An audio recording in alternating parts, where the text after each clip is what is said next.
Hey mamas, and welcome to the Entering Motherhood podcast.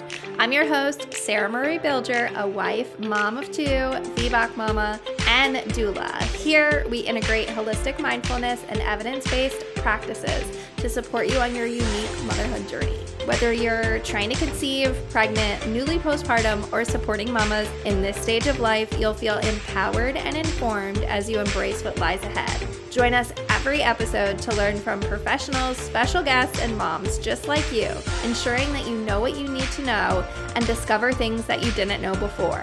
I believe in you. Let's doula this and let's navigate the transition of entering motherhood together. Hey mamas, how are you? This episode is just going to be full of so much information because we're talking with Lisa, who is a Jungian analyst, author, and fellow podcaster. And we really explore the concepts like individuation, our dreams, and analyzing our dreams. And she talks about maternal anger specifically also. And she emphasizes the importance of self-awareness and being able to reclaim our personal authority in motherhood. And we really kind of go into what that means and what the work and research that she has created and developed from her own personal motherhood journey and beyond. So I'm really excited to bring this episode to you and highlight the work that she has done and the information that is within this episode. So I know you're going to love it. I know that you're going to enjoy it. So let's get started.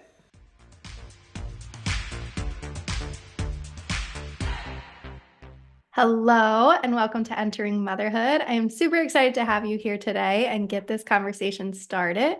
So how about you go ahead and introduce yourself for the listeners? Sure. My name is Lisa Marciano, and I am a Jungian analyst, author, and podcaster. I am the author of 2 books. The first is called Motherhood, Facing and Finding Yourself, and that was published in 2021 by Sounds True. And my new book is called The Vital Spark, Reclaim Your Outlaw Energies and Find Your Feminine Fire, also by Sounds True. I have a private practice outside of Philadelphia, and my podcast is called This Jungian Life. You're going to have to help me pronounce that because I've been trying to say it, but Jungian. Jungian. Jungian. Yeah. Okay. Jung is the German word for young, actually. Okay. And so I was going to say, can you kind of go through and explain what that is and what you do? Mm-hmm. So Carl Jung was born in 1875, and he was an associate of Freud. So this is the era when psychoanalysis is kind of beginning. And he was a young man when he met Freud, but they had a very close and important friendship for a number of years until they had a parting of ways. And they had a parting of ways actually over what they believed about the nature of the psyche. Jung basically developed his own school of psychoanalysis that we now call Jungian analysis. He called it analytical psychology. And he believed that our unfolding is directed by a transpersonal source of energy in the psyche that he called the self, and that the unconscious is full of things that we've forgotten about or maybe repressed, but can also give life to new creative products. And he was very interested in meaning. He thought that we need a sense of meaning in life for psychological health. And he was very interested in dreams as essentially communication from the unconscious. So, like Freud, he believed in an unconscious, but unlike Freud, he believed that what could come from the unconscious could be very healing, beautiful, and even transcendent. Not that it all was, but that it could be. And so a lot of the terms that you might know, but maybe didn't know that they were associated with Jung, include things like the collective unconscious or archetypes, synchronicity, introversion and extroversion. These were all some of his ideas. So you might know more about Jung than you even thought you did. I was going to say, even you just like saying those few things, it's like, yes, like we've heard of those things, but we don't necessarily like understand where it roots back. And I think there's a lot of that in today's society and everything because we're fed so much information so rapidly or so quickly. So we might hear something and not necessarily go back and root to where it came from or originated. I guess I don't know like exactly like why that might be, other than like we're just so used to having information just come so quickly to us. Mm-hmm. Mm-hmm. But what do you think? Maybe like like why we're kind of just like hearing these words, or like they're spotlighted, but we're not really kind of either being curious about where they come from, or we're not really taking the time to understand why we're saying those things. Mm-hmm. Well, I think you're right. We do get flooded with lots of information, and we can only follow up on a certain percentage of it, So maybe a lot is coming your way, but nothing really rises to the level where consciousness is going to catch hold of it and say, right, let me learn more about that. Let me go find a book about it or watch a YouTube video about it or something like that. But So, where along your personal motherhood journey has your work really come into play? Were you doing this before you became a mother, or what was Mhm. your journey like as you were entering motherhood for the first time? Well, I became a therapist first, and then I was in training to become a Jungian analyst, which is a very long process, by the way. So you first get a degree in mental health, and you get a license, and then you can start training to become an analyst. And for me, it took sort of 8 or 9 years, depending on how you're counting it, and that's pretty typical. So I knew I wanted to become an analyst, and was finishing up social work school. Around the same time that I met my now husband, we were getting married and we were going to have kids. So it was kind of all happening around the same time. My daughter was born. I applied for training when she was about a year old, actually, and I got in when she was about 16 months old or something like that. I started training. So they really happened lockstep together. So I was already interested in Jung's ideas. I'd been reading Jung, I'd been writing my dreams down, but I didn't begin the formal, I'd been in Jungian analysis, but I didn't start the formal training process until basically right around the time she came on the scene. So for me, motherhood and analytic training happened very much together. So I had my daughter. I had to take a year off from training the following year because my son was born. So then I've got, two kids under 3, basically. And my daughter's 2. My son is 6 months old. And there's this December morning. It's freezing cold. My kids used to wake up at sometimes at 4:30, and they'd just be up for the day. And sometimes it was 5 or 5:15, but it was brutal. So it was one of those days. They'd woken up early. I'd fed everyone breakfast, and it's 7 o'clock in the morning. Nothing's open, and it's 13 hours till bedtime or 12 hours till bedtime or something. And you're like, how am I going to survive? What am I going to do for the next 12 hours? I was lonely. We'd recently moved to a new neighborhood. I didn't feel settled. So I was like, well, I guess we'll go for a walk. So it's 7:30 in the morning. And I'm just going for a walk because I need something to do for the next 30 minutes. So I have to stuff them into their cold weather clothes. You know how it's so hard to bundle little kids into all that stuff. It takes some time. Put them in the double stroller, and then I'm pushing the double stroller along. It's freezing cold. The double stroller is getting caught on the tree roots on the sidewalk. And I said to myself, I was like, damn, this is so, everything about being a mother is so hard. And then this thought just kind of came into my mind that said, yeah, and you're changing so much as a result. And I got really interested in that idea because it made perfect sense to me. And one of Jung's big ideas was the notion of individuation, which he used a little bit differently than you might have heard before. For him, individuation was the process of becoming whole. It was the lifelong process of becoming the person you were meant to be, of becoming more and more authentic, more and more of an individual, but also better able to tune into yourself, better able to meet the demands of the outside world. So it's kind of a lifelong developmental task of becoming your true self, essentially. And I thought, yes, being a mother is helping me individuate. So I got so interested in that idea. I was like, I've got to read that book. So when my kids took a nap later that day, I got online and I was like looking around, motherhood, individuation, Jung. I'm Googling and couldn't find anything. So I wouldn't say, well, that's when I decided I was going to write that book. That's not what happened. But what I did decide is that I was going to think about this topic, and then I knew pretty soon that I wanted to write about it in my analytic training. You have to write a thesis. And so I just started thinking about it. I just started reading anything that was related to how is motherhood an invitation for psychological development. And then I wrote my thesis on that. And then when I graduated, I started turning it into a book. And Yeah. so the idea came to me when my son was 6 months old. And I think he was 16, 17 when it was published. So And I feel that so deeply. Like that is something that when I was entering motherhood and really kind of going through it was like, what is happening? Who am I becoming? Am I still me? Am I somebody else? Like, how are all of these things coming into play? And I was having all of these thoughts and all of these ideas. And you talk about dreams and stuff. I think my pregnancy dreams were like off the wall, like insane more than anything that I have ever like I have very vivid dreams, but to like be pregnant and having dreams, it was like a whole other level. And so like to be going through that and saying like what is happening here and what is going on, and then it was like very difficult to find like other people having these conversations or other people really like talking about this on a deeper level, yeah, or I would sort of like say something to my husband and he'd be like, okay, like why are you thinking this?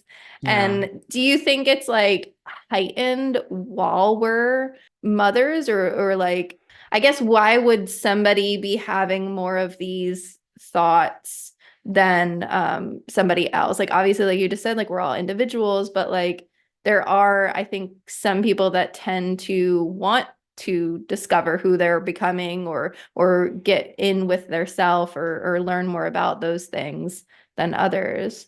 I think that motherhood is really, really hard. I mean, it's wonderful, it's fun, but it is taxing. I mean, I think especially if you have more than one child, it's hard. And it's going to stress you in ways that maybe things didn't stress you before. Or maybe you're a partner at a law firm and you're used to fielding that kind of stress, but the kind of stress that you might feel when the toddler falls at the same time that the baby is wailing because he's hungry, the toddler's just scraped her knee and now you have to try, whatever it is, it's it's very embodied. It's very physically active. It's psychologically and emotionally activating. And these might all be very new experiences. And any time that we face a new challenge, we get introduced to a new aspect of ourselves. So I think that, at some point in the motherhood book, I say, if the purpose of life, if the meaning of life in some sense is to get to know ourselves as fully as possible, and that seems to me like a pretty good first stab at what the purpose of life might be, then becoming a parent, either a mother or father, but perhaps especially a mother, is a really good way to do it because you're going to know aspects of yourself that you didn't know about before.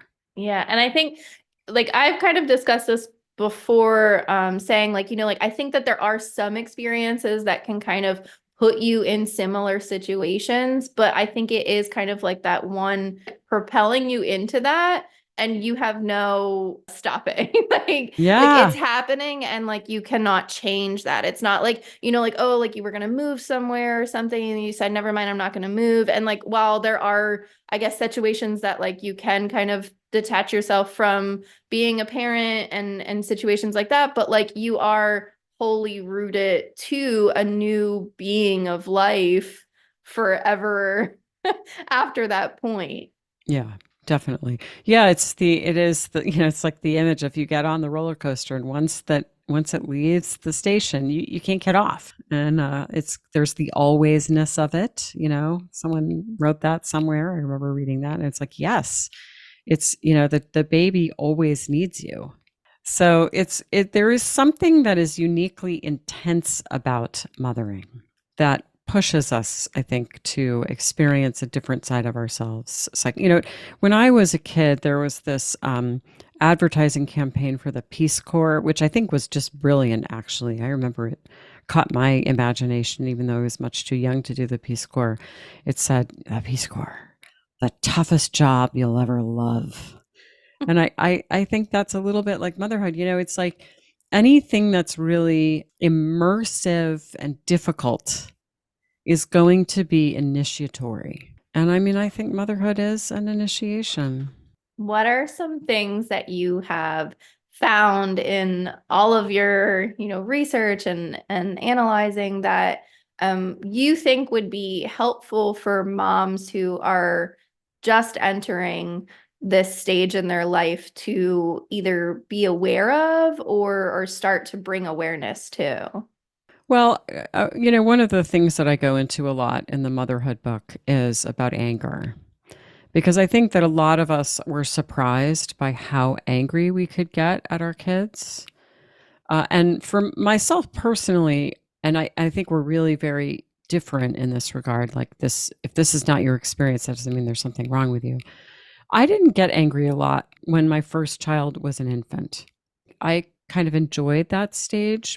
Mostly, I mean, it was horrendously difficult sometimes, but it mostly, I felt competent, and like I was able to comfort her and meet her needs, and she was beautiful and she was delightful, and it was kind of lovely. But boy, when she became a toddler, which I actually, of course, also coincided with me having another infant. So I don't know how much it was, one thing versus the other. Toddlers are adorable, and they also are really, really, really difficult. And I was amazed at the rage that I could feel. And I'm a therapist. I see a lot of moms. I've heard something similar from other moms. I would say one of the number one things I hear from moms is just the guilt that they feel about being angry, about yelling. And I didn't want to yell at my kids. I worked really, really hard not to, and I would say I never really figured it out. I never figured out how not to yell. I'm not an advocate of yelling. I don't think it's a good thing, but I do know that it's a normal thing that a lot of parents yell. So I found myself in the motherhood book wanting to address that and think about it more deeply, about maternal anger in particular. And it's really an invitation in the book to be gentle with yourself, to be compassionate with yourself, to not be too hard on yourself if you yell. I propose in the book, and I think this might be true, that avoiding ever feeling angry at your child is not good either. That there's something important about a child experiencing our anger, that it feels authentic, that it feels a little challenging for them. And those are not bad things. And plus, they learn that people get angry, that there can be rupture in a relationship. We say something we didn't mean to say or we wish we hadn't said. And then there can be repair, that we can come back to our child later and say, "Oh, mommy's sorry she yelled. She'll try to do better." And that is an important thing to learn about human relationships. Yeah, that's definitely one thing that I try to do with, we have a 4-year-old and a 2-year-old. And so when those moments do come up, and it's mostly when, I'm really exhausted or I'm hungry or there's like Yes. something within me that's not being met, that I Hmm. just can't tend to them in the same way that I normally would. And so, or like you said, like having, an infant and then a toddler, like there's just those things where you're just feeling overwhelmed and flustered by whatever's going on, and you kind of Hmm. just can't like I said, like tend to them in the same way that you normally would.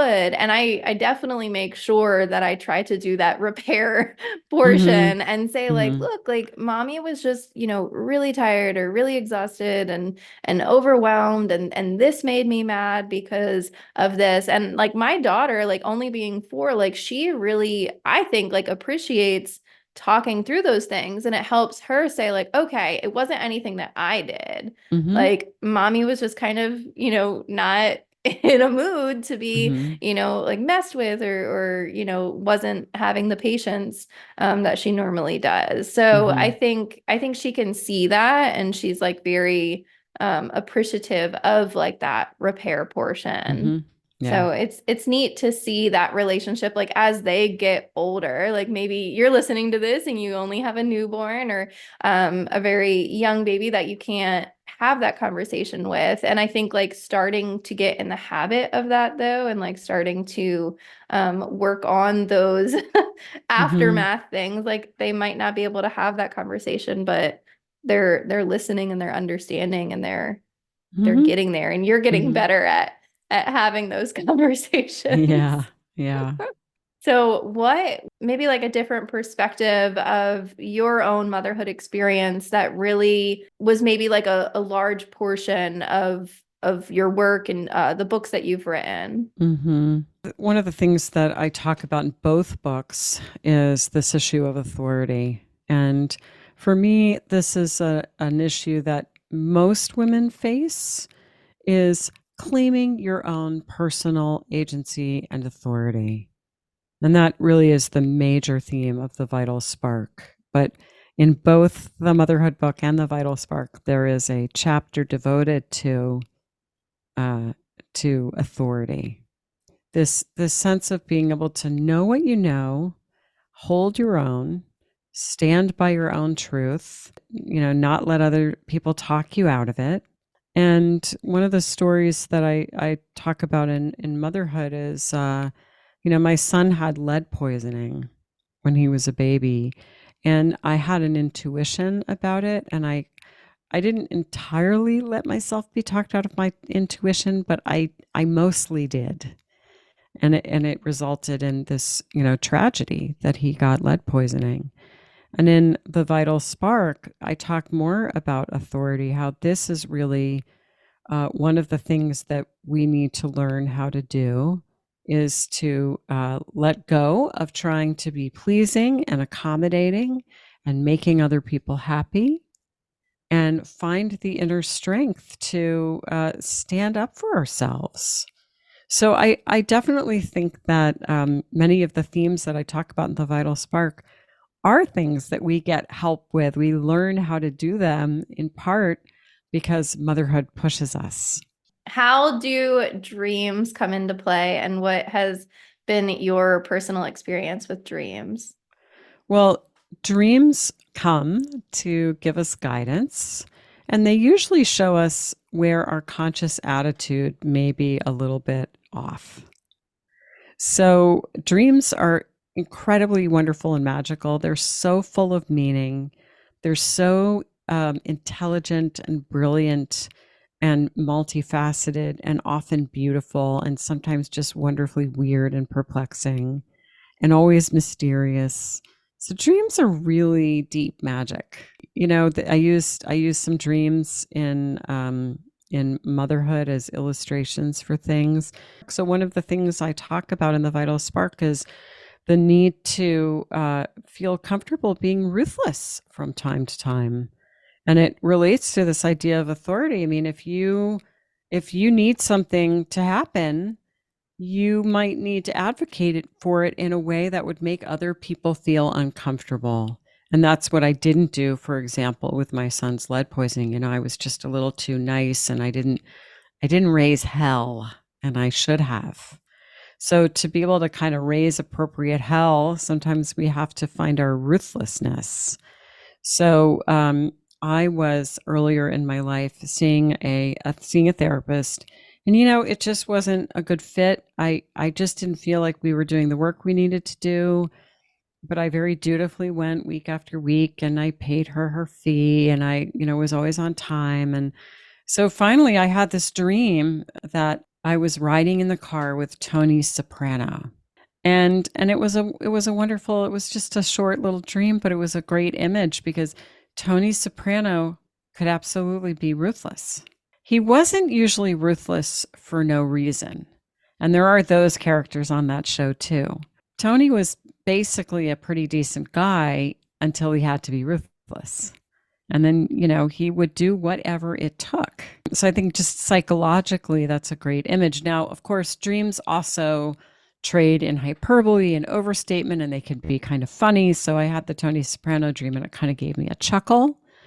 And I don't think the dream is telling me that I should go out and, take out a hitman or anything, a contract on someone's life. But it is saying, like, sometimes you might have to do something that makes other people feel uncomfortable. So I had the dream and I was like, okay, I get the message. I had to go tell the psychologist, look, I'm sorry, this isn't working. So that was the hit job that I had to do, was I had to find my own honesty. So that's an example of how dreams can be helpful. Yeah, I feel like sometimes I tend to have, like I said, like very vivid dreams, but then I easily forget them. Do you Mhm. have any tricks on helping people? Like, I guess like how you just like perfectly explained like the meaning of that dream or how you interpret it to be. Is there ways that we can kind of be able to do that for ourselves Yeah. and be able to, tap into our dreams in that way? Well, the first thing I'll say is that it is hard to remember and write down your dreams when you have little kids. I mean, dreams are very important in Jungian analysis, and so being in training, it was very important to write down my dreams. But after the baby came, for the first few years, it was hard because my kids would wake me up, and if I did remember a dream, it was like, "Mommy, I'm hungry" or whatever. It's like the dream goes right out the window, right? So be a little patient with yourself, but the most important thing is to get some kind of dream journal and put it by your bed and write something down every morning if you can. Again, be compassionate with yourself. But sometimes I wake up and I don't remember a dream, and then I just write down no dream recalled, so that there's an automaticity to I pick up my Mm. dream journal and I write in it. And if you start to do that, generally your dream recall will increase. It's hard to work with your own dreams because we always tend to align with the ego attitude, right? So you have to kind of train yourself to think, where's the dream ego wrong? What do I need to learn from this dream? How is this kind of correcting my conscious attitude? In motherhood, like a lot of the times we really focus on this identity kind of philosophy of, like what is a mother or like who am I and stuff like that. If we're really kind of like tying ourselves to a specific identity or feeling like we have to be a specific way, especially like in this culture of like, like seeing different examples of like different motherhood experiences and things like that, like how can we really be more rooted into who we are individually Hmm. instead of focusing on like what society might deem is a motherhood experience? Yeah, yeah, that's a good question. That's a couple different answers maybe to it. But one of the things that I find interesting about motherhood, and I didn't actually write about this, but it's something I've thought about a lot, is it requires you to define your values. Because you feel like the stakes are high when you're making a choice about your kid. I mean, if you're invested at all, what kind of school your kid goes to goes right down to your values. And if all of your friends are sending their kids to one kind of school and you're like, I don't think that really aligns with my values. I think I want to try this kind of school. Or, do you let them cry it out, or do you take a softer approach to sleeping through the night? We're kind of constantly faced with multiple decisions, often many times a day, that are very small, but that often relate to question of values. So I think there is this refining process that's going on as we're parenting about just exactly what you were saying about sort of who am I, what matters to me, what are the values that I really espouse. And it can be very difficult to figure that out in the noisy environment of all the parenting books telling you the right way to parent, or the YouTube influencers who are giving you other advice about how to parent, and your friends are all doing one thing. So there's an invitation to tune in and see what really matters to me, and to recognize that there's a lot of noise that's going to tell you to do one thing or the other. So it can be a real opportunity to listen to our instincts. I think that's just everything that you said is exactly like what I love to do and like what I love to really kind of like dig into and feel. And I think it can be hard to find people that are like willing to have that conversation, or especially if you're like hanging out with your mom friends and stuff. Like this isn't something that just like casually comes up maybe, or like maybe you're sort of not sure if you can get on like that, I would say like deep of a level with your mom friend. So is there any like small conversation starters to really like, if you are listening to this episode and you're like, I want to have, you know, like deeper, more meaningful conversations with my mom friends about this sort of topic. You know, I'm just going to be honest. I think that's really hard. I remember when motherhood first came out, and I was on a lot of podcasts for it. Um, One podcast host listened to me talk and said, "So you were really lonely?" And I was like, "Yeah." I never wrote that in the book, but this very perceptive person that I was in dialogue with kind of nailed it. I did feel lonely in it, and I felt lonely not even so much in the difficulty of it, although that can feel lonely. It's like I'm so frustrated, I'm so scared, I'm so anxious that I'm not doing it right. That can all feel lonely. But I felt lonely in the joys of it too. And I felt lonely in that in between place of holding both of those things and being curious about how it was changing me. And I mean, I did have some wonderful friends, but I personally, and I don't think this is everyone's experience, I do think that many moms, we're so scared we're doing it wrong that we tend to get very defensive, and it can be hard to show our vulnerability to other moms. So, that was probably true of me to a certain extent, and it certainly felt like it was hard for me to kind of break through and find that mutual vulnerability with other moms at that phase in my life. So, I know that's not true for everyone, but it was true for me. So, I don't know, maybe if there are people who I will say that a lot of people write to me and tell me how meaningful the book was to them. I don't know, maybe there's room for a book club. That's so cool. So, I mean, like, I honestly feel like I could talk to you and ask you so many questions all day, but is there any final, maybe like words of wisdom or piece of advice or something that you'd want to leave the listener with? Sure. I mean, in my new book, The Vital Spark, which is just out, one of the things that I say that it feels like the nugget of the book, is that there are some qualities like kindness and warmth and nurturing that help us get and stay connected with other people. And of course, those qualities are so important when we're mothering. And that's a part of people's lives that is usually deeply meaningful. Usually it's the most meaningful thing, right? That we can say that we did when at the end of our life. It's like, well, it was my kids or my family or my friends. So those qualities that really help us get and stay connected with other people are super important. But there are other qualities like disagreeableness and shrewdness and fierceness and boldness that help us get and stay connected with ourselves. And those are the qualities that I explore in The Vital Spark. And, the trick is, can we allow ourselves to have both in our lives?